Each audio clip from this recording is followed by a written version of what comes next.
유럽의 챔피언스 리그라는 축구 대회가 있습니다. 매년 각 국가별 리그의 상위권에 랭크된 팀들이 한데 모여 최고의 팀을 가리는 대회로 전 세계 축구 팬들의 마음을 두근거리게 합니다. 현재 리버풀과 토트넘이란 팀이 결승전에 올라서 경기를 이제 며칠 앞두고 있는데, 그동안 치러진 경기들도 재밌었지만 근래에 치러진 4강전 준결승 경기는 가히 역대급이라고 부를 만큼의 경기가 펼쳐졌습니다.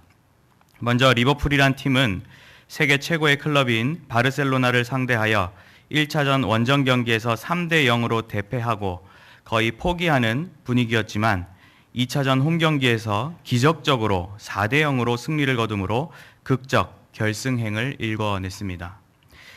또한 우리나라 손흥민 선수가 뛰고 있는 토트넘은 네덜란드 강호 아약스란 팀을 상대하여 홈에서 1대 0으로 아깝게 패배하였고 2차전을 기대하였지만 전반에만 2골을 실점하여 결승은 물 건너간 듯 했습니다. 그런데 후반에 루카스 모우라라는 선수가 내리 3골을, 특히 마지막 골은 연장 5분 마지막 끝나는 순간에 넣으면서 극적 결승행을 일궈내게 됐습니다. 현지 해설자도 역사상 이런 시즌은 한 번도 없었습니다 라 말하며 흥분을 감추지 못할 정도로 정말이지 최고의 4강전 경기였습니다. 근본 리버풀과 토트넘이 쓴 놀라운 결승 신화는 평소 망했다, 끝났다고 여기는 순간이 결코 끝이 아님을 잘 보여준 사례라고 할 수 있습니다. 또 그런 스토리는 우리들의 삶 속에서도 좋은 교훈이 되곤 합니다. 그런데 누구보다도 그런 인생 역전의 삶, 극적 승리의 삶을 맛보며 사는 이들이 있는데 바로 기독신자라 할 수 있습니다.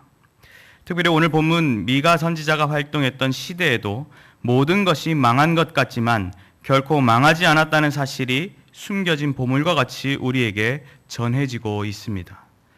이 시간에는 본문의 말씀을 통해 성도가 이 세상을 살아가는 가운데 어떤 극적인 반전을 이루며 사는지 함께 상고해 보고자 합니다. 첫째로, 성도는 죄로 관영한 세상을 의지할 때 재앙과 다름없는 삶을 겪게 됩니다.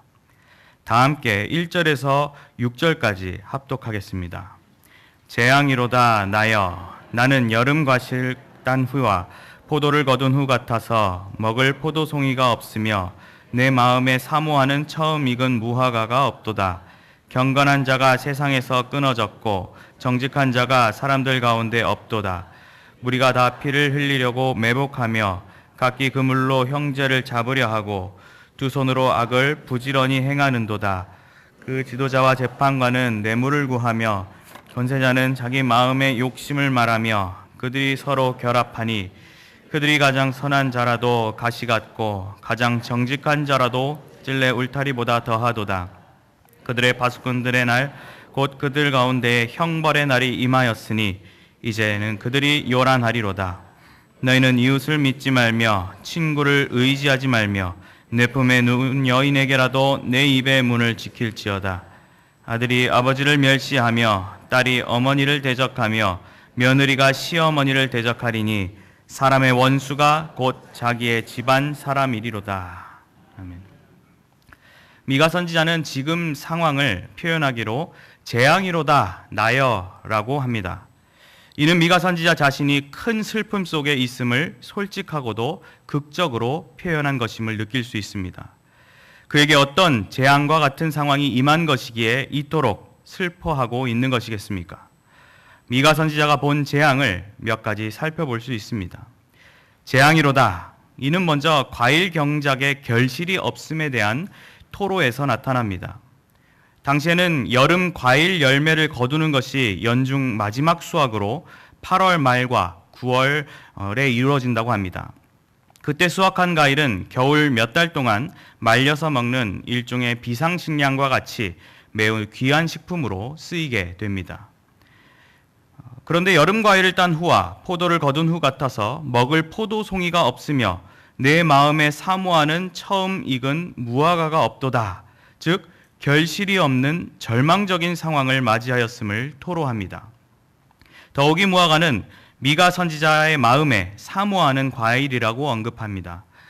내가 사모하는 이란 표현은 표준 세번역에서 내가 그렇게도 좋아하는 이란 말로도 표현되는 만큼 안타까움이 큰 선지자의 마음이 전해집니다. 이렇게 과일을 거두지 못한 절망스러운 상황은 먼저 악한 자들이 추수 전에 밭의 열매를 싹쓸이 해간 결과였습니다. 그런데 그런 상황은 마치 미가 선지자의 사역 속 선지자를 둘러싼 영적 상황과 흡사한 느낌을 가져다 주었습니다. 포도송이와 무화과에 쓰인 없다란 표현이 2절에 정직한 자가 사람들 가운데 없도다라는 말에서 맥을 같이 한다는 점에서 먹을 포도송이와 무화과는 선한 사람, 의인을 가리킵니다. 마치 예레미야 선지자를 통해 예루살렘 거리에서 정의를 행하며 진리를 구하는 자가 한 사람이라도 찾으면 내가 이 성읍을 용서하리라고 하신 하나님의 탄식을 미가 선지자도 이스라엘 백성을 바라보는 시선 속에 담아내고 있습니다. 바로 정의로운 이들이 없다는 것, 그것은 재앙과 다름없는 것이라 할 수 있습니다. 이제 선지자는 그러한 밭의 비유에 이어 당시 사회가 갖고 있던 재앙적 현상들을 구체적으로 고발합니다. 재앙이로다. 그것은 무엇을 의미합니까? 이는 먼저 인간성과 도덕성을 잃어버린 사회상을 가리킵니다. 의인의 부재는 결국 인간으로서의 아름다움을 상실하게 됩니다. 2절 중반에 무리가 다라고 하였던 것처럼 당시 백성 전체가 죄악에 물들어 있었음을 시사합니다. 백성들은 피를 흘리려고 매복하여 각기 그물로 형제를 잡으려 한다고 하였습니다. 단순한 위협 정도가 아니라 피를 볼 목적으로 숨어서 사냥마냥 그물로 형제를 잡는 도덕성과 인간성이 무너져버린 심각한 상태를 드러냅니다. 물론 이것도 비유적인 표현으로 뒤에 숨어서 부정적으로 비꼬면서 약점과 꼬투리를 잡고 물어지는 사악한 자의 모습을 나타낸 것입니다. 그것은 하나님의 형상을 잃어버린 채 전적으로 타락한 인간의 현 주소를 보여줍니다. 재앙이로다. 그것은 또한 관계와 질서가 무너진 사회상을 가리킵니다. 3절에 두 손으로 악을 부지런히 행하는도다. 그 지도자와 재판관은 뇌물을 구하며 권세자는 자기 마음의 욕심을 말하며 그들이 서로 결합하니 라고 하였습니다. 백성들을 말씀으로 바르게 지도해야 할 지도자들이 또 법치 아래 공의를 실현해야 할 재판관들이 뇌물을 받고 유죄를 무죄로 선포하는 등 뇌물을 제공한 권세자들의 욕심을 채워주며 서로 결합하는 정경유착의 비리들을 저질렀던 것입니다. 누구보다도 청렴해야 할 그들은 너무나도 변질됐기에 4절에서는 그들의 가장 선한 자라도 가시 같고 가장 정직한 자라도 찔레 울타리보다 더하도다 라고 비판하고 있습니다. 즉 도움과 치료를 해주기는커녕 주변의 상처와 실망만 안겨주는 존재임을 나타냅니다. 이런 그들의 모습은 두 손으로 악을 부지런히 행한다고 표현했는데 악을 드러내고 적극적으로 행하는 모습을 그려줍니다. 하지만 그런 그들에게 파수꾼들의 날이 임한다고 합니다. 이 파수꾼들의 날이란 파수꾼들이 중요하게 여겨지는 날로 적들이 쳐들어올 때 나팔을 부는 파수꾼들의 역할이 강조되는 날을 가리킵니다.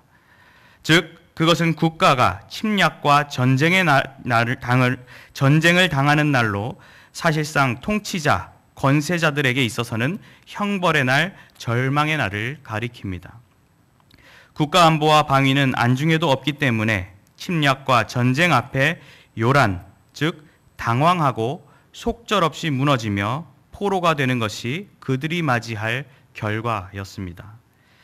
위정자들이 각자의 위치에서 온전한 역할과 관계를 갖지 못하고 질서를 무너뜨려가는 것, 그 자체가 재앙이요, 또 그 결과가 재앙이라 할 수 있습니다.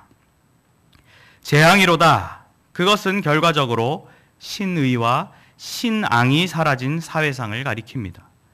인간성과 도덕성을 잃고 통치자와 재판관 그리고 권세자들이 타락하면 당연히 그 사회가 타락하고 균형을 잃게 될 것입니다. 5절에 너희는 이웃을 믿지 말며 친구를 의지하지 말며 내 품에 누운 여인에게라도 내 입의 문을 지킬지어다 라고 권면합니다. 이웃과 친구는 믿고 의지할 동반자가 되지 못하고 품에 누운 여인마저도 삼손의 정보를 캐낸 들릴라와 같이 신뢰할 수 없게 됐습니다. 6절에는 아들이 아버지를 멸시하며 딸이 어머니를 대적하며 며느리가 시어머니를 대적하는 혈연 관계 안에서 관계가 파괴되는 장면이 연출됩니다. 신의, 그 이상의 관계가 되어야 할 가정마저 나라가 포위당한 후 부모가 자식을 삶아 양식을 삼는 충격적인 행태가 실제로 일어나기도 합니다. 사람의 원수가 곧 자기의 집안 사람이란 말이 정말 무섭지만 또 받아들이기 어렵지만 재앙으로서 발생하고 마는 것입니다. 그런데 이러한 재앙의 현상들을 나열하는 데 있어 앞부분 2절에서는 특별히 경건한 자가 언급되며 이들이 세상에서 끊어졌음을 말합니다. 경건한 자란 표현은 다른 성경에서 성도라고도 표현되는데 하나님을 믿는 가운데 주님을 경외하고 이웃 사랑을 실천하는 참된 신자를 가리킵니다.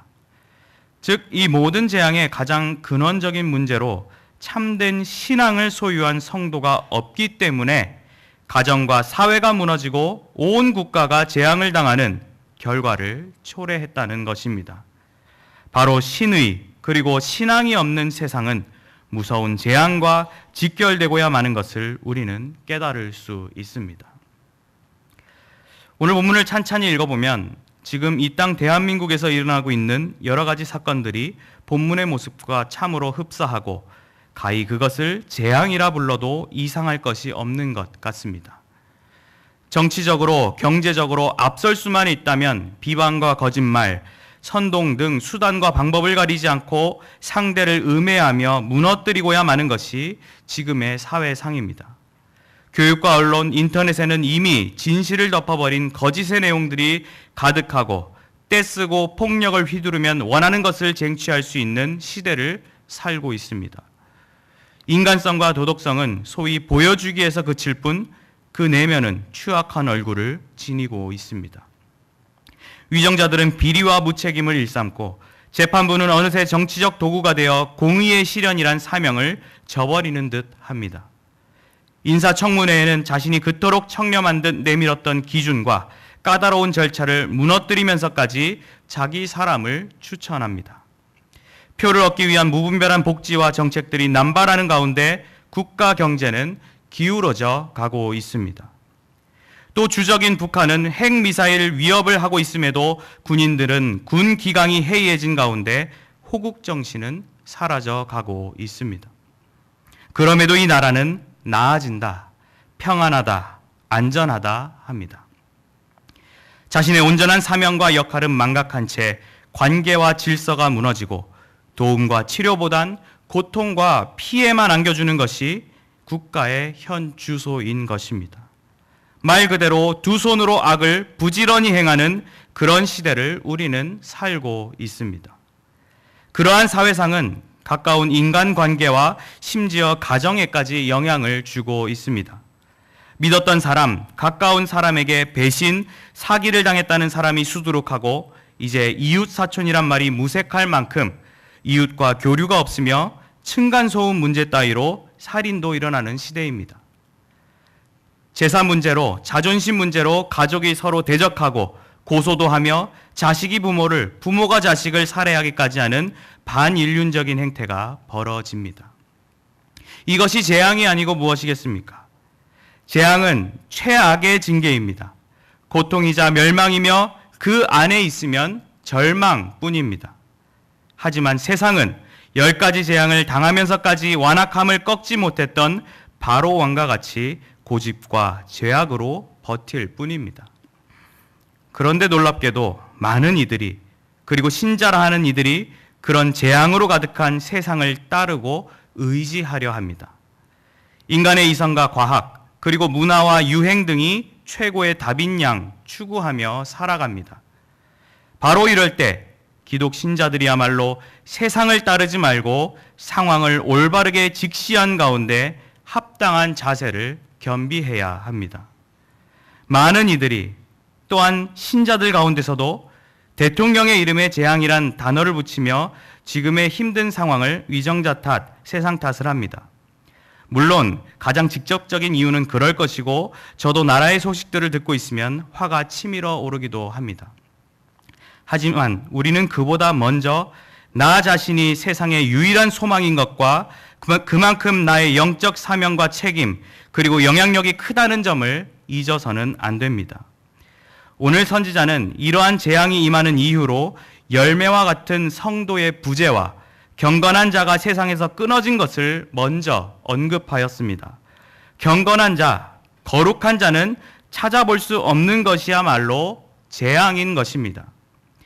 이 나라의 국민이요, 한 가정의 구성원인 내가 하나님 앞에 경건한 백성답게 서지 못하였을 때 그 공동체는, 그 국가는 소망을 잃어가는 것입니다.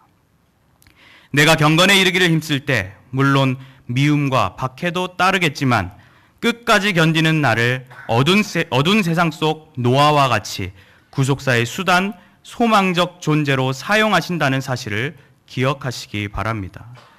경건의 시작은 바울의 교훈처럼 세상에서 경건하지 않은 것과 이 세상 정욕을 다 버리는 것에 있음을 마음속 깊이 새기는 가운데 이 세상을 의지하려는 습관에서 벗어나시기 바랍니다. 죄로 간영한 세상을 의지할 때는 결국 재앙과 다름없는 삶을 겪게 된다는 사실을 두려워하는 가운데 세상의 죄악에서 벗어나 소망의 길을 걸어가는 성도님들이 되시길 바랍니다.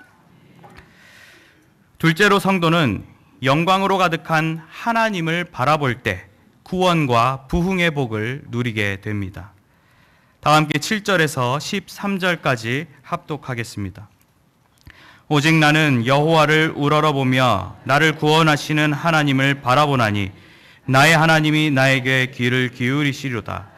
나의 대적이여 나로 말미암아 기뻐하지 말지어다. 나는 엎드러질지라도 일어날 것이요 어두운 데 앉을지라도 여호와께서 나의 빛이 되실 것이미로다. 내가 여호와께 범죄하였으니 그의 진노를 당하려니와 마침내 주께서 나를 위하여 논쟁하시고 심판하시며 주께서 나를 인도하사 광명에 이르게 하시니니 내가 그의 공의를 보리로다. 나의 대적이 이것을 보고 부끄러워하리니 그는 전에 내게 말하기를 내 하나님 여호와가 어디 있느냐 하던 자라. 그가 거리에 진흙같이 밟히리니 그것을 내가 보리로다. 내 성벽을 건축하는 날 곧 그날에는 지경이 넓어질 것이라. 그날에는 아수르에서 애굽 성읍들에까지 애굽에서 강까지 이 바다에서 저 바다까지 이 산에서 저 산까지의 사람들이 내게로 돌아올 것이나 그 땅은 그 주민의 행위의 열매로 말미암아 황폐하리로다. 아멘. 눈앞의 현실을 바라보며 절망의 탄식을 내뱉던 미가 선지자는 이제 그 시선을 하늘의 하나님 아버지께 옮기게 됩니다. 7절에 오직 나는 여호와를 우러러보며 나를 구원하시는 하나님을 바라보나니 라고 하였습니다. 이것이 재앙과 같은 이 세상을 살아가는 가운데 세상을 의지하지 않고 성도가 반드시 보여야 할 자세라 할 수 있습니다. 즉 세상 모두는 타락하고 하나님을 대적하더라도 오직 나는 여호와를 우러러보는 자세가 필요합니다. 여기서 우러러본다는 말은 원어상 기대한다라는 개념을 담고 있고 이는 마침내 성취하실 하나님의 약속을 기다리는 가운데 소망하는 선지자의 심경이 담겨 있습니다. 그리고 나를 구원하시는 하나님을 바라본다라고 하였는데 하나님의 속성을 올바르게 이해한 것으로 나에게 구원을 베푸시는 분으로 확신하는 선지자의 고백입니다. 바라본다라는 표현은 앞서 우러러본다와 비슷하면서도 조금 다른데 기다리다란 원어 개념을 담고 있고 그 안에는 쇠약해지다, 지치다라는 의미가 담겨 있습니다. 즉 지칠 때까지 하나님의 구원만을 바라보겠다는 절박하고도 강한 의지가 담긴 선지자의 고백이라고 할 수 있습니다. 이것은 동시에 하나님의 구원을 바라보는 신자들을 향해 대적들의 끊임없는 공격과 회유가 있다는 점도 생각하게 합니다. 그런데 그렇게 미가 선지자가 어려움 속에서도 여호와를 우러러보며 구원의 하나님을 바라볼 수 있는 인내와 용기를 가질 수 있었던 이유가 무엇이겠습니까? 그것은 바로 이어서 설명하듯 나의 하나님이 나에게 귀를 기울이시기 때문입니다. 이 말 속에는 두 가지 중대한 포인트가 있는데, 하나님께서 나의 하나님이 되신다는 것과 나에게 귀를 기울여 주신다는 사실입니다. 천지를 창조하시고 다스리시며 만물을 주관하시는 전능하신 하나님께서 내 하나님이 되어주셔서 내게 귀를 기울여 주시는 것은 엄청난 특권이요 영광이며 두려울 것이 없는 삶의 근거가 되는 것입니다. 큰 용기를 얻은 선지자는 이제 승리의 확신에 찬 가운데 선포를 합니다. 대적들에게 나로 말미암아 기뻐하지 말라고 합니다. 이 말의 부연 설명으로 나는 엎드러질지라도 일어날 것이요 어두운 데에 앉을지라도 여호와께서 나의 빛이 되실 것이미로다고 합니다.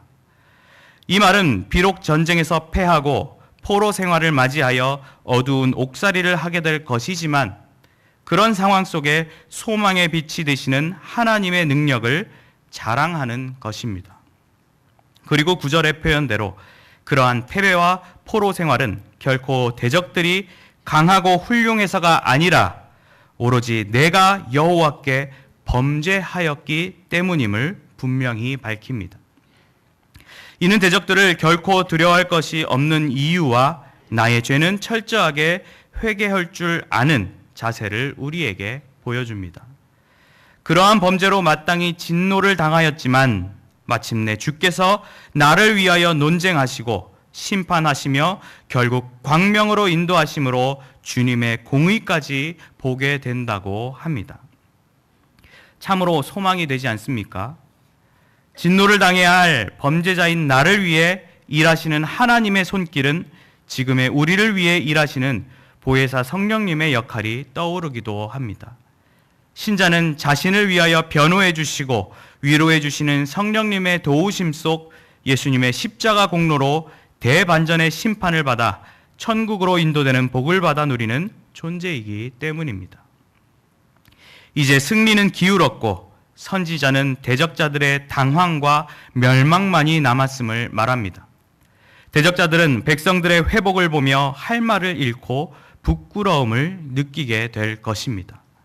오히려 선지자는 내 하나님 여호와가 어디 있냐고 업신여기며 조롱하던 자들이 거리에 진흙같이 밟히는 하찮은 존재가 되는 것을 본다고 하였습니다. 이제 대적들의 위협에서 완전히 벗어난 주의 백성들은 성벽을 건축하는 날을 맞이하게 됩니다. 이 날은 백성들의 포로 귀환을 가리키는 동시에 존 칼빈의 주해대로 교회의 머리 되시는 그리스도께서 구약의 시대를 마무리 짓고 영광스럽게 이 땅에 임하시는 때를 그려줍니다. 그 날에는 지경이 넓어진다고 하였는데, 여기서 지경은 명령이나 법률을 의미하기도 하고 경계의 의미도 담고 있습니다. 그렇기 때문에 포로 해방에 관한 칙령 반포로 보기도 하고 하나님의 명령이 세계 만방에 퍼져나가는 것이 되기도 하며 이스라엘 땅의 경계의 확장을 의미하기도 합니다. 이 세 가지 해석 다 납득이 될 만한 해석이라고 봅니다.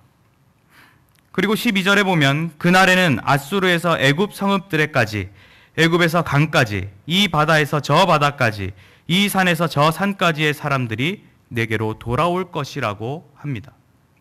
아수르를 비롯한 표현들은 지리의 개념보단 세계 만방을 의미하는데, 새로운 교회 역사에 참여하기 위해 이방인들이 찾아오는 날이 올 것이며, 이것은 신약시대 교회 운동, 영적 이스라엘 운동을 예언하는 것입니다. 물론 그들의 땅은 그들의 범죄로 인해 황폐하게 될 것인데, 이는 최후 심판 때에 성취되고 말 것입니다. 야구는 9회 말 투아웃부터라는 말이 있듯이 막판에 역전 홈런이라도 나와야 정말 큰 묘미를 느끼기 마련입니다. 물론 반대로 앞서고 있다 역전당하는 팀은 씁쓸하고 찝찝하게 경기를 마무리 짓게 됩니다. 야구뿐이겠습니까?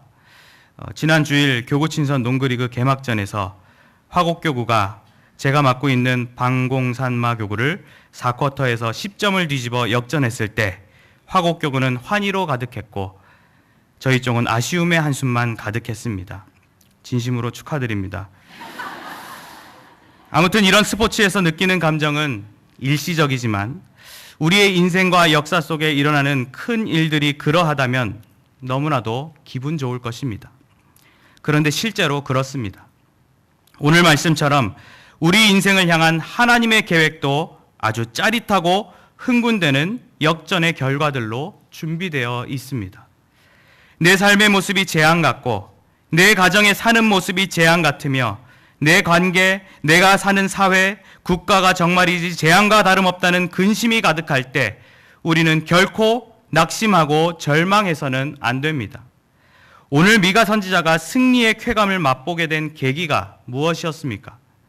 오직 나는 여호와를 우러러보며 나를 구원하시는 하나님을 바라보나니 라고 하였던 것처럼 대적들의 핍박과 공격 속에서도 인내하며 오직 여호와 하나님만을 바라보는 하나님 절대 주권 신앙을 붙들었던 것입니다.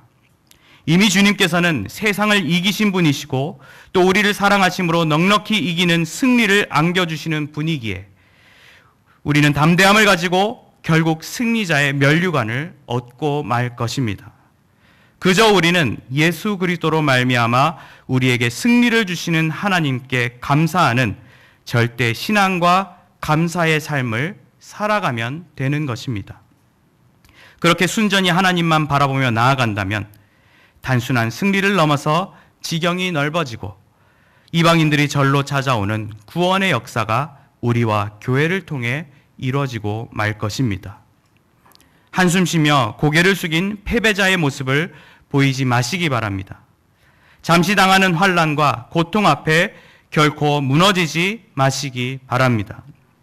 내 주변과 나라를 보며 망한 것 같다 탄식하기 전에 하늘에 계신 전능하신 하나님을 바라보시기 바랍니다. 영광으로 가득한 하나님만을 바라볼 때 구원과 부흥의 복을 누린다는 사실에 감사하시는 가운데 세상의 절망에서 벗어나 영광의 길을 걸어가는 성도님들이 되시기를 바랍니다. 사랑하는 성도 여러분, 그리고 헌신을 다짐하시는 52, 53, 54 여전도의 회원 여러분, 우리는 5월에 그 가정의 달을 마무리 지으며 곧 6월 호국 보훈의 달을 맞이합니다. 이 가정과 나라를 생각해야 할 이 어간에 지금 우리의 환경은 참으로 절망스러운 것은 사실입니다. 이혼율이 증가하고 대한민국 국적을 포기하는 이들이 날마다 많아지고 있다고 합니다. 과연 우리도 이런 세상 풍조를 따라 살아야 하겠습니까? 그렇지 않습니다. 내 눈에 재앙의 현상들이 보일 때 재앙을 이기시며 그 이상의 평안을 가져다 주시는 하나님을 온전히 바라보시기 바랍니다. 예레미야에서 너희를 향한 나의 생각을 내가 아나니 평안이요 재앙이 아니니라, 너희에게 미래와 희망을 주는 것이니라며 놀라운 소망을 안겨다 주신 하나님의 특별한 계획을 강하게 부여잡고 오히려 나의 가정과 나의 조국 그리고 나의 교회를 위해 승리운동에 적극적으로 동참하여 진정한 승리를 맛보아 누리는 역전의 용사, 승리의 주역들이 되시길 바랍니다. 결코 소망 없는 세상의 죄를 따르며 의지하는 재앙적 삶이 아닌 영광으로 가득한 하나님만을 바라보며 구원과 부흥의 복을 누리며 승리하시는 경양의 성도님들과 52, 53, 54 여전도의 회원들이 되시기를 주님의 이름으로 축원합니다.